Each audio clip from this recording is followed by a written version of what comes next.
Hi, everyone. This is episode 2 in my Tyler video series about the person, Tyler, who had asked me for proof that Jesus called Paul out as false. And I asked the question in the first episode, does Jesus deliver in spades? And we discussed Matthew 5:17-19. And this is going to be an addendum to that. So I'm going to call it episode 2 of this series. And so we're going to ask here, when precisely was the first realization of anyone that Jesus actually did expose Paul as false?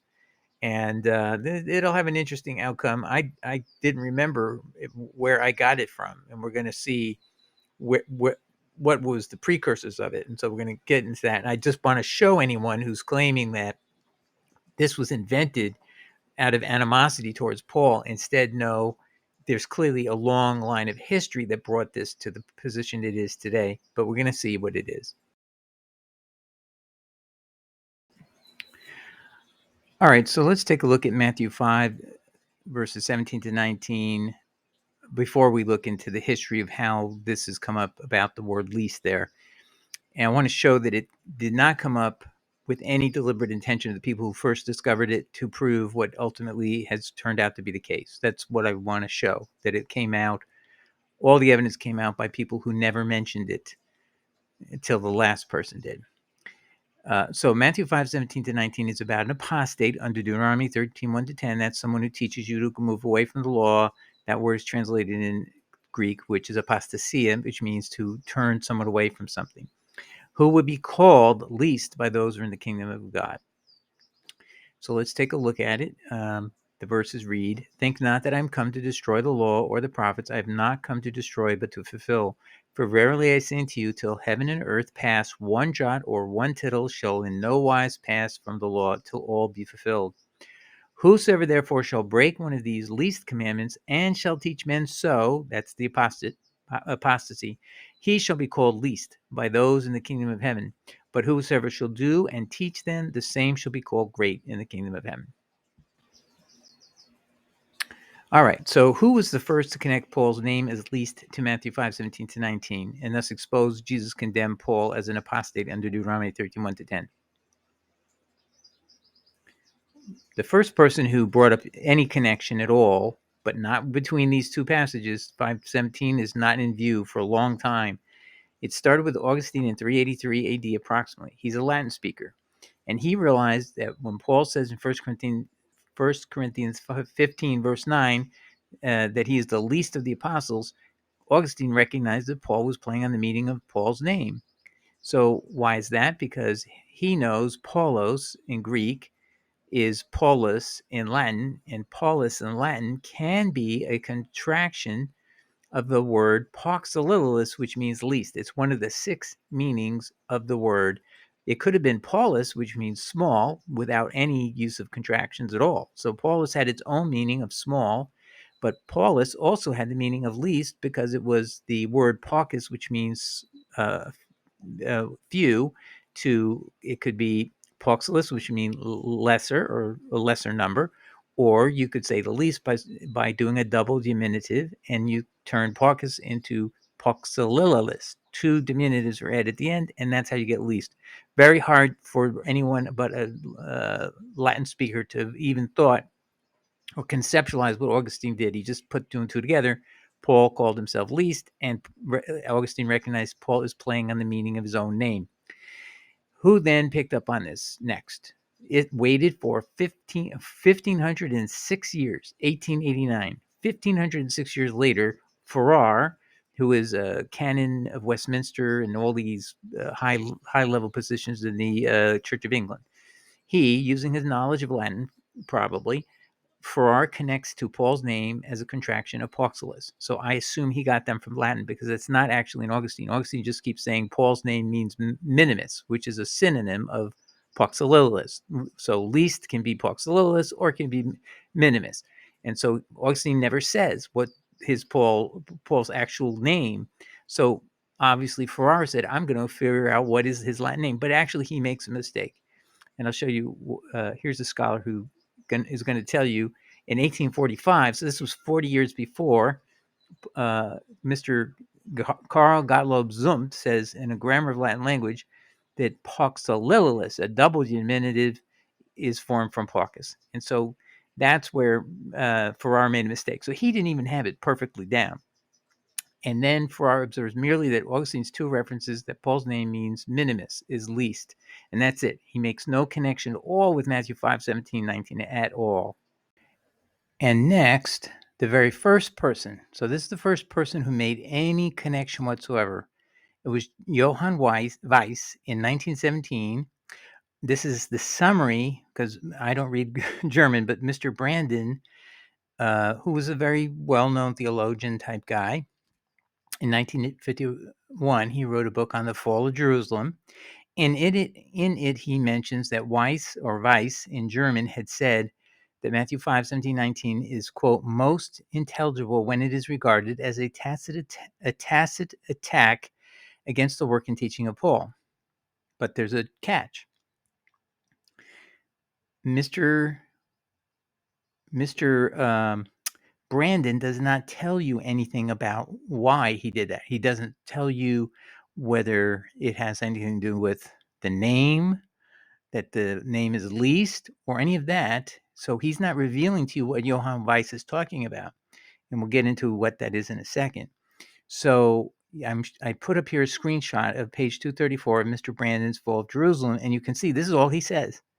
As Weiss has remarked, this passage becomes most intelligible when it is regarded as a tacit attack against the work and teaching of Paul. And if you read the words before that, it's about the passage of Matthew 5, 17 to 19. So he does not disclose to the English-speaking world any basis for why this passage has any real significance. He mentions it sort of in passing. It's pretty weak, if you ask me. Why he would do that, I don't know. But I'm going to show you something. I took as far as I could. Now, well, let's just see here. I just want to show you what Brandon did not tell us. So Johann Weiss is simply summarized to English speakers. All we know, or readers, all we know is it's some sort of a tacit attack on Paul, but we don't know why. So what did Brandon leave out? Brandon fails to mention anything about the word least is involved, or about Paul's self-abasement in 1 Corinthians 15:9 as least means anything in this equation.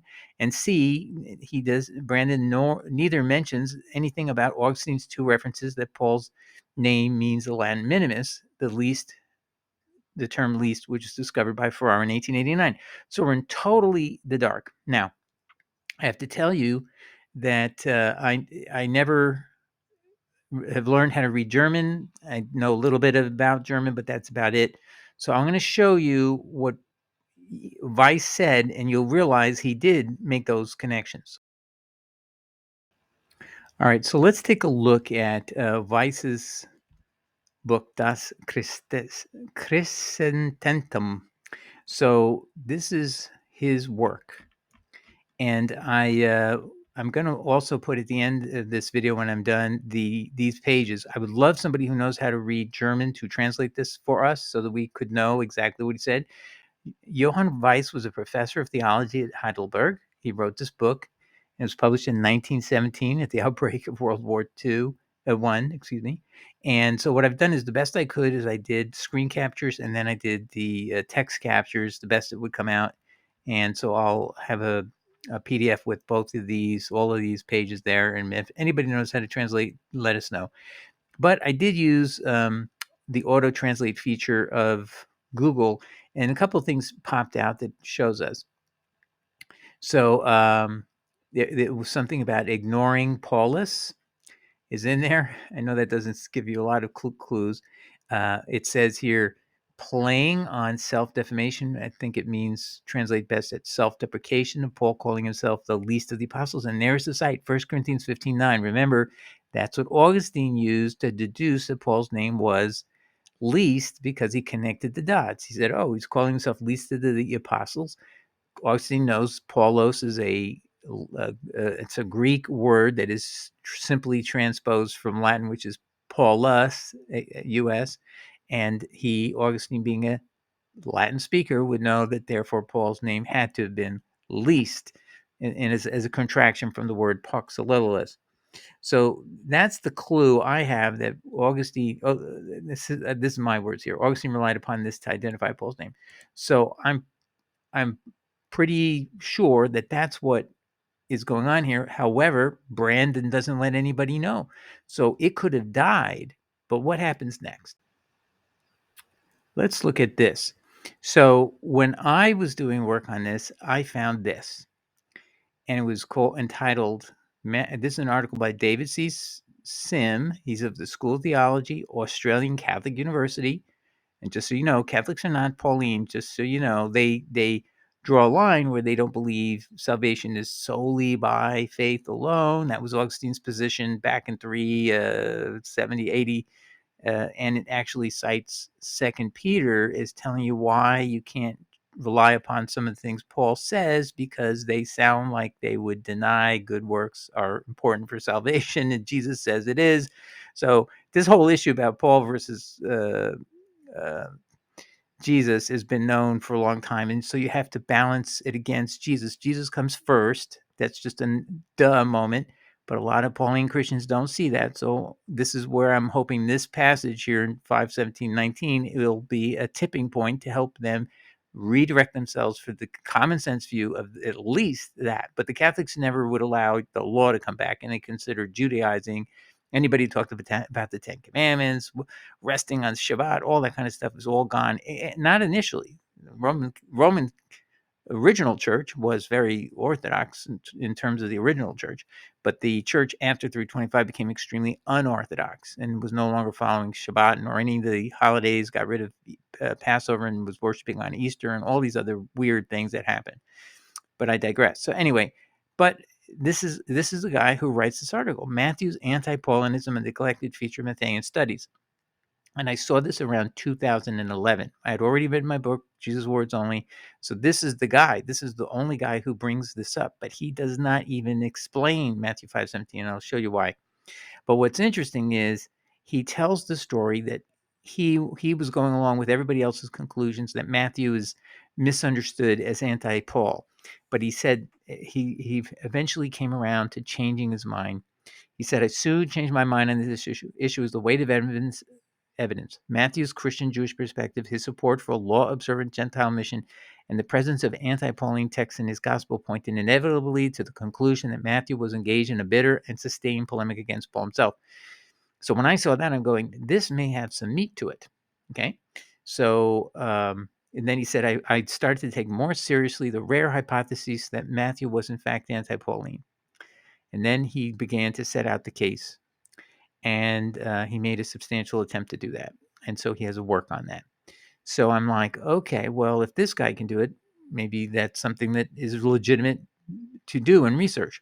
And then he said, moreover, the view of Weiss that the least in the kingdom of, now he says here, Brandon made an argument. Remember S.G. Brandon in 1951 wrote that book I told you about, and he just vaguely mentions that Weiss in 1917 had said something about Paul being, you have to understand Matthew 5:17-19 only by understanding it's a polemic or a tacit polemic against Paul.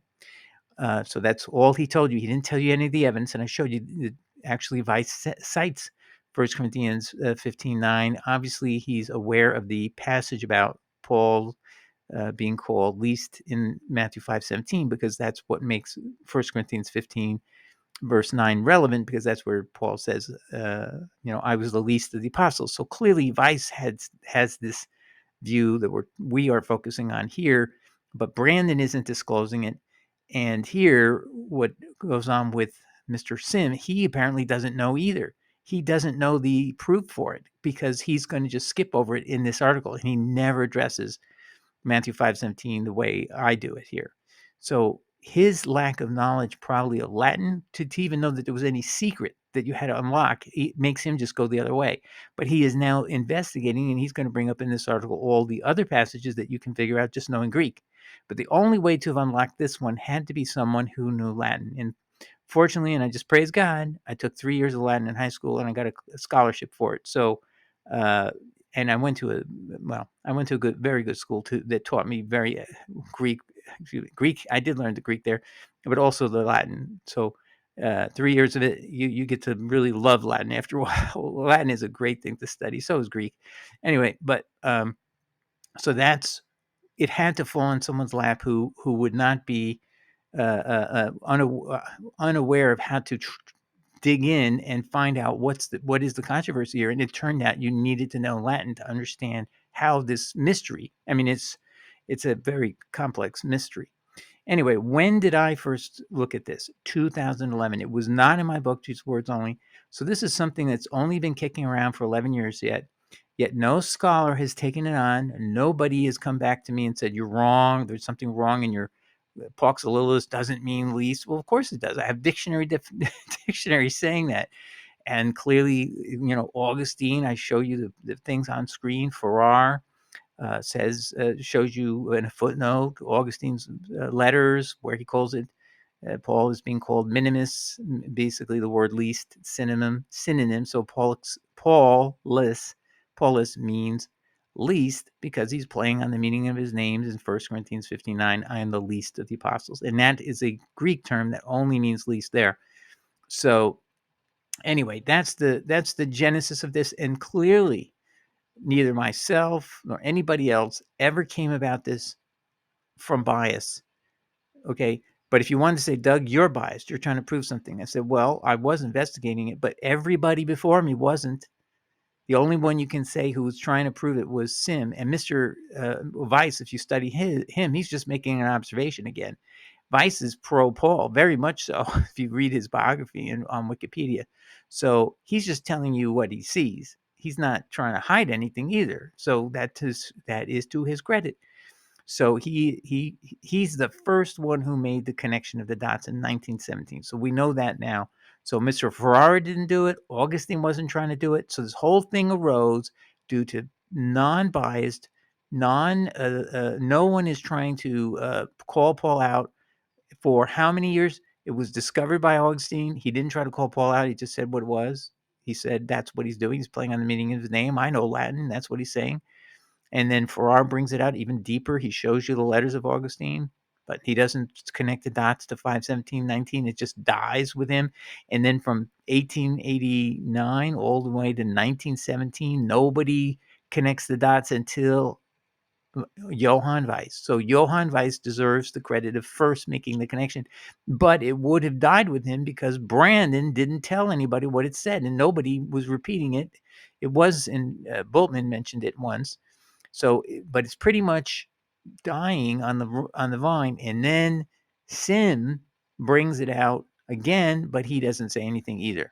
So it really had no positive treatment. This argument had no positive treatment anywhere in the past, and Mr. Sim himself did not make any contention about it, and he just thought it was weak because he didn't know what was behind it. He didn't, because nobody ever explained what was in the German work of Johann Weiss of 1917. That's the problem. So that's why Sin missed it, and that's why he didn't do work, or maybe he didn't know Latin. So it had to fall into the hands of somebody who knew Latin very well and was trained in it, who could say, this is not intimidating to me. I'm going to go figure it out. And I did, and that's it. And it's totally objective. All the proof I provide is from dictionaries, from scholarship on Latin. And that's all you need to know. And then I showed you how complex it is. And just to review that one more time, how complex the meaning of that word is, that is Paul's name, Paulus. What would that mean to a Latin speaker? How many options do you have to choose to know, does it mean least, or does it mean 5 other possibilities? Okay, I hope those who are listening to this, who know a friend who's an expert in Latin, who may be an antagonistic to this proposition, I would love you to send this to them and say, hey, can you break down anything this guy says? So then you can show them this video, and you can show them the last one, part 1. And these are the primary evidence I use. Farrar, got to go there, 1889. You got to go to page 200. You got to go see he's using Poxolus, which is an error. I showed you it's actually Poxolilis, but he's trying, and it's the word least. He's seeing that. He understands that because the Latin is minimum apostolorum in Augustine's letters here. Augustine de Spiritu and Liter, number 12. And then this other work, Conference 8:4, he again says he's a minimus apostolorum, meaning the least of the apostles, all referencing back to the 1 Corinthians 15, verse 9 passage. And that's in Farrar's book, 1889, page 200, footnote 2. Okay, so we just keep going. I basically took everything out. I just want to also tell you that I think Augustine originally thought his name was small. So Paulus could mean small. See, and I want to show you that's one of the 6 meanings. The other meaning is just simply it's not a contraction, it just means the word small. And then later is when he figured it out. No, it means least. And that's when he put the 2 and 2 together. He thought it was small initially. And then, so here we go. And then he twice says it's minimus. Minimus means least in Latin.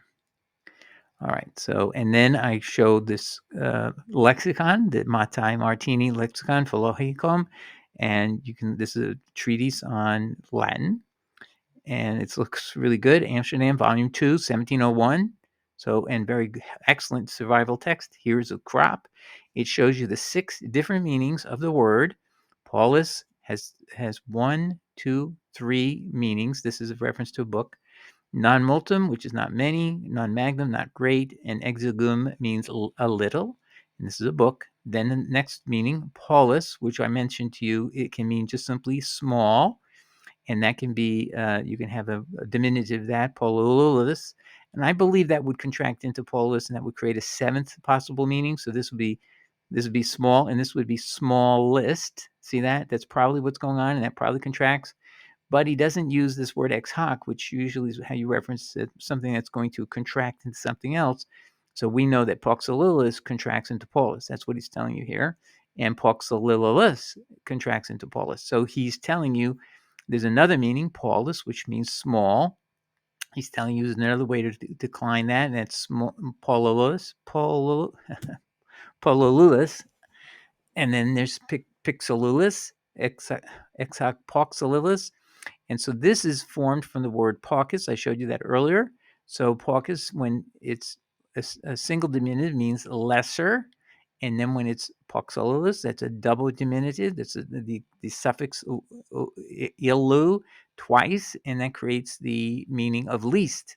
And so you can see it has 6 possible meanings, probably 7 if you include pololulus, but I'll leave that off. So there's probably 7, but 6 I'm for sure. But he didn't clearly show us the ex hoc over here, so I'm not sure. But I'm sure it really is that way. But anyway, we'll just ignore it. 1, not many. 1, 2, not great. 3, a little. 4, smaller. 5 is a contraction from poxolilus, meaning lesser, and poxolilus, meaning least. At least 6 meanings. So anybody who has to have been writing this into the text, if you're Matthew, if you had to figure this out, you have to know that a name, which on the surface could just mean exactly what you can see. I want to show you. Go back and look. Even Augustine first thought it was parvus, and that means small. And that's where, and that's a synonym for Paulus. Do you see?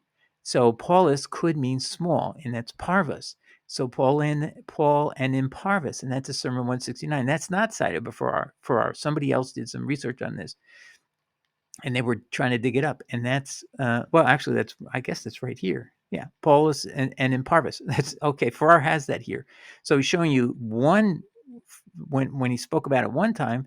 Augustine called it small, but then later he calls it minimum twice. So he realized that by looking at, and he said why, because he's quoting from 1 Corinthians 15:9 here. He called himself the least of the apostles. So that's a direct quote. So Augustine educated himself that it wasn't parvus, it was something else. So he himself fell into that trap until he saw that Paul played on the meaning of his name. So nobody can claim this was derived by any malice or any desire to destroy Paul. This was just somebody making honest observations about what his name likely was because of something he had said. And then the problem for Paul is his behavior matches and so we're going to go through the whole thing.